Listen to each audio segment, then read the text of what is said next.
Yo guys, selamat datang di channel Pen Cerita Manhwa. Kali ini kita akan melanjutkan alur cerita masuk ke dalam novel menjadi bocil loli yang imut. Dan ini bagian ke-8 dari cerita kali ini. Dan pastikan kalian sudah menonton episode pertamanya biar nyambung alur ceritanya. Kalian bisa cek di playlist untuk video yang lainnya. Baiklah, tanpa berlama-lama lagi, langsung saja kita mulai ceritanya. Beberapa saat setelah Kaisar menidurkan Yeol, penasehat kerajaan mendatanginya. Narator menjelaskan bahwa sebelumnya, penasehat itu diminta Kaisar untuk menyelidiki dan mencari tahu tujuan kedatangan Gabin ke kediaman Yeol. Lalu Kaisar meminta penasehat itu mengatakan informasi apa yang sudah didapatkannya. Di sini narator tidak memberitahu informasi apa yang dikatakan oleh penasehat kerajaan itu. Namun, saat itu, Kaisar hanya menimpali, sepertinya tujuan Gabin tidak sesuai dengan apa yang dia lakukan, lambat laun rencana busuk yang ia sembunyikan akan terbongkar olehku. Lalu Kaisar meminta penasehat itu untuk membiarkan Gabin sementara waktu dan tetap untuk mengawasinya. Dan jika ada tindakan yang mencurigakan dari Gabin, segera katakan padaku, penasehat Kaisar menimpali, baik, yang mulia. Sembari memandang Yeol yang sedang tertidur pulas, Kaisar bergumam, aku tidak bisa menghabisinya secara langsung. Jika Yeol mengetahui apa yang akan aku lakukan, mungkin dia akan marah padaku. Tapi jika rencana busuk untuk menyakiti Yeol diketahui, aku tidak akan memberi dia ampun. Keesokan harinya, terlihat, Yeol yang baru terbangun dari tidurnya, tidak lama ia dikejutkan dengan seseorang yang berteriak ketakutan. Dan ternyata itu adalah Gabin, ibu dari Yeol. Dia sangat ketakutan dengan kehadiran Kitty.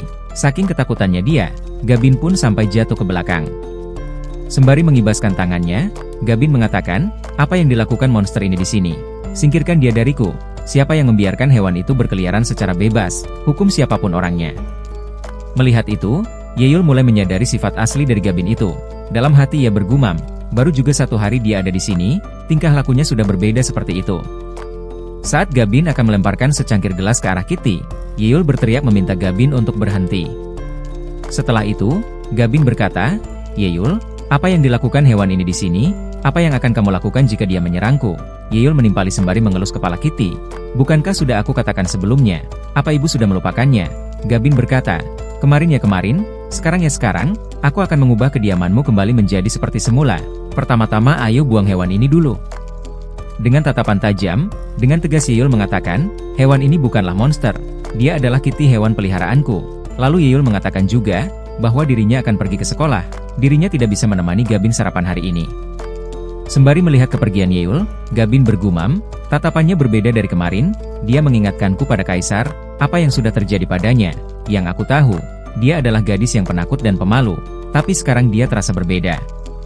Tidak lama pelayan pribadi Gabin datang menghampirinya. Ia mengatakan, yang mulia, apa mungkin ingatan Yeol telah kembali? Gabin menimpali, tidak mungkin itu terjadi. Saat itu dia masih bayi, dan dia juga hampir tenggelam di tengah kolam. Dia pasti telah melupakannya. Dengan senyum sinis penuh tipu daya, Gabin menambahkan, gadis yang malang ini, dia pikir dia bisa mengaturku hanya karena Kaisar berada di sisinya. Pelayan itu mengusulkan, bahwa dirinya memiliki ide yang bagus. Ia mengatakan untuk menjadikan perhatian Kaisar pada Yeol bermanfaat bagi Gabin. Lalu Gabin menanyakan, apakah barang yang ia minta sebelumnya sudah dia dapatkan apa belum? Sembari menunjukkannya, pelayan itu menimpali, sudah dan ada di sini. Sekarang rencanaku sudah lengkap. Kali ini aku tidak akan membiarkanmu lolos dari genggamanku, ujar Gabin sembari memegang botol yang diberikan pelayan itu.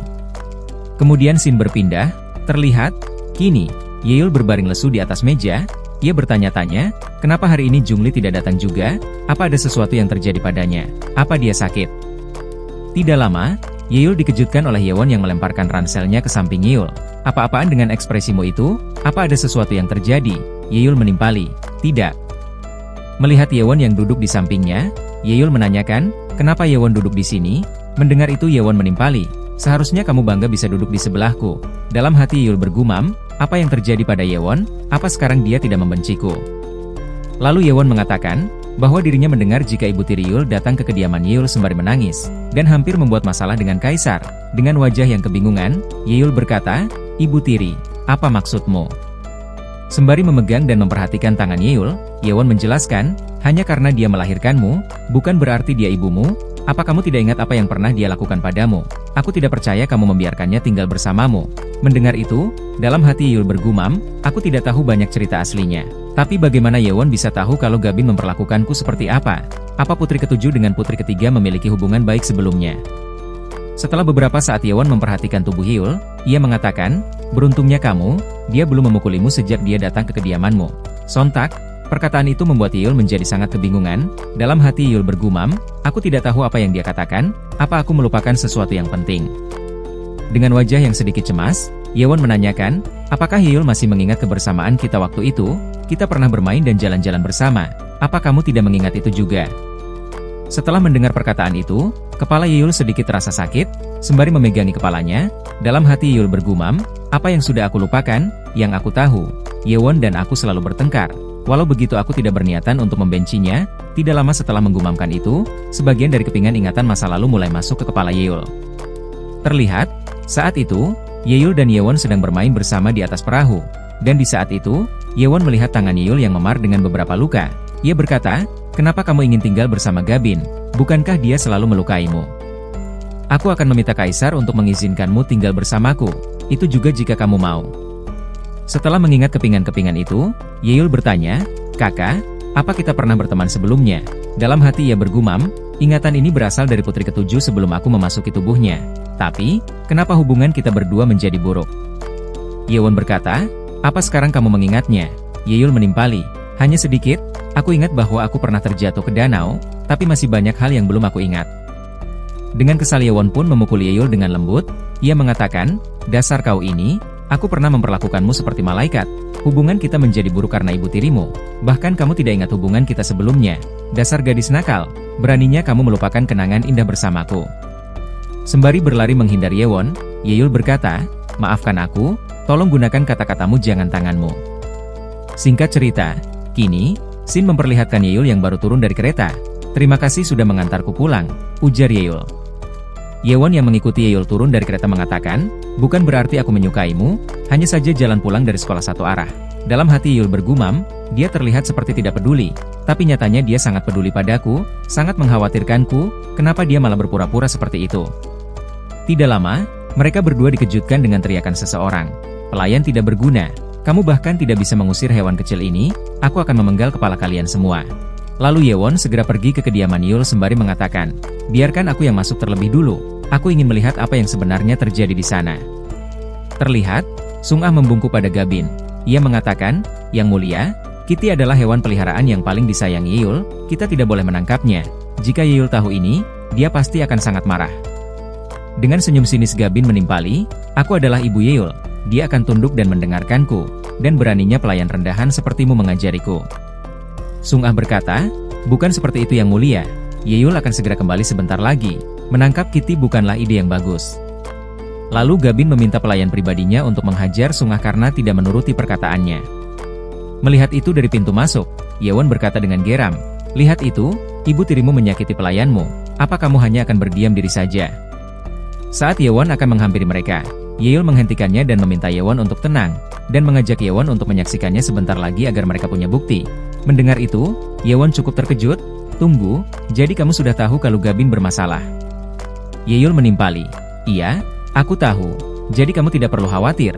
Sembari menghempaskan tangan Hyul, Yewon berkata, melihat Gabin bertingkah seperti itu, kamu tidak memaafkannya kan?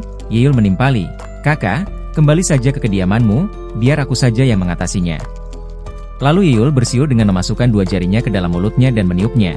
Suara yang melengking pun terdengar kemana-mana. Dalam hati Hyul bergumam, tidak ada ampun untuk Gabin. Dia adalah penjahatnya di cerita ini, mungkin hanya ini caranya. Beberapa saat setelah siulan itu dibunyikan, Kitty berubah menjadi ganas agresif. Ia melompat menerjang. Dengan giginya yang tajam ia menggigit tangan pelayan pribadi dari Gabin. Pelayan itu pun berteriak kesakitan, matanya berlinang, ia meminta Gabin untuk menyelamatkannya. Akan tetapi, Gabin juga sangat ketakutan melihat itu, ia berlari ke arah Hyul sembari mengatakan, selamatkan kami, harimau itu memakan dia hidup-hidup. Melihat Gabin lari, Kitty pun melepaskan gigitannya dan kemudian mengejar Gabin. Gabin bersembunyi di belakang tubuh Hyul, ia mendorong tubuh Hyul sembari mengatakan, Hyul sayang, aku telah berkorban untukmu, dan sekarang kamu harus berkorban untukku. Bersamaan dengan itu, Kitty melompat menerjang ke depan. Beruntungnya, saat Kitty hampir bertabrakan dengan tubuh Hyul, Yewon menarik tangan Hyul. Melihat itu, dalam hati Hyul bergumam, entah kenapa, situasi ini serasa tidak asing bagiku. Saat itu juga, kepingan ingatan yang lainnya mulai mengalir masuk ke kepala Hyul. Narator menjelaskan, Saat putri ketujuh sedang sangat kelaparan, ia merangkak melewati lubak yang ada di tembok, dan orang pertama yang ia lihat saat itu, yaitu Yewon, yang menatapnya sembari menawarkan makanan di tangannya.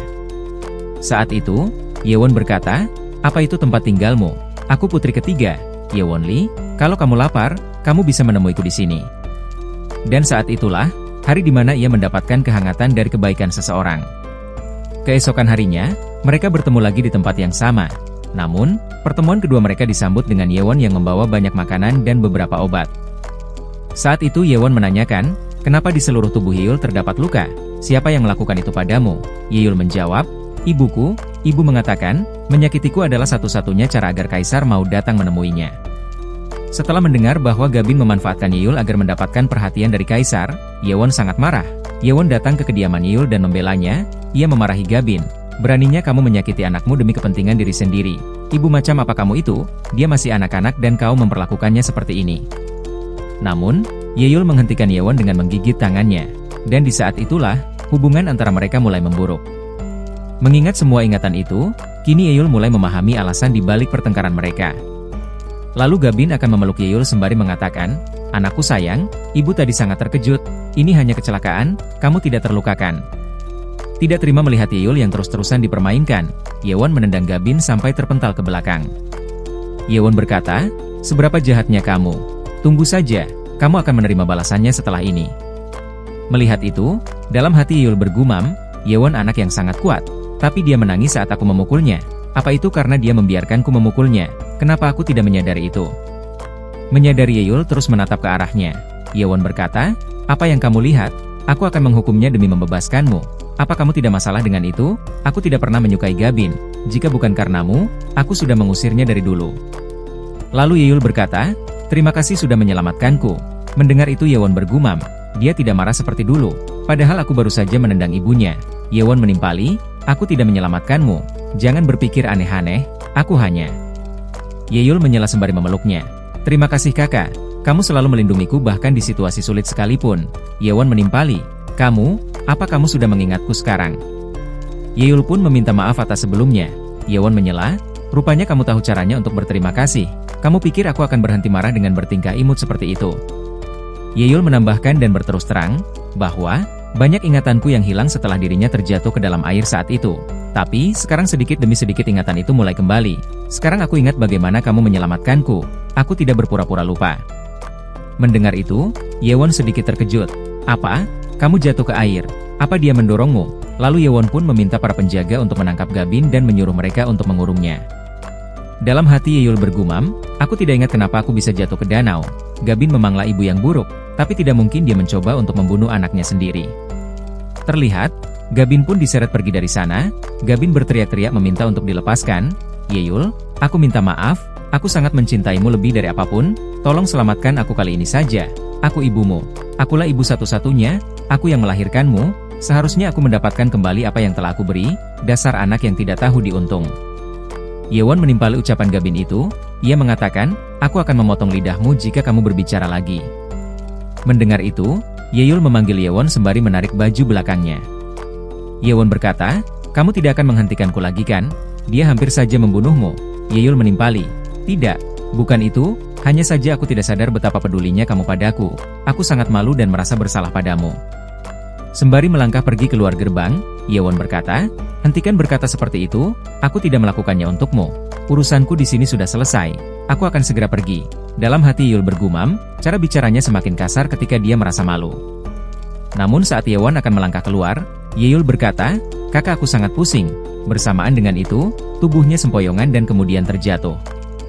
Beruntungnya, Yewon sempat menyadarinya dan segera menangkap tubuh Yeol. Ia mengatakan, "Ini pasti pengalaman yang buruk bagimu yang lemah. Baiklah, aku akan membawamu ke dalam."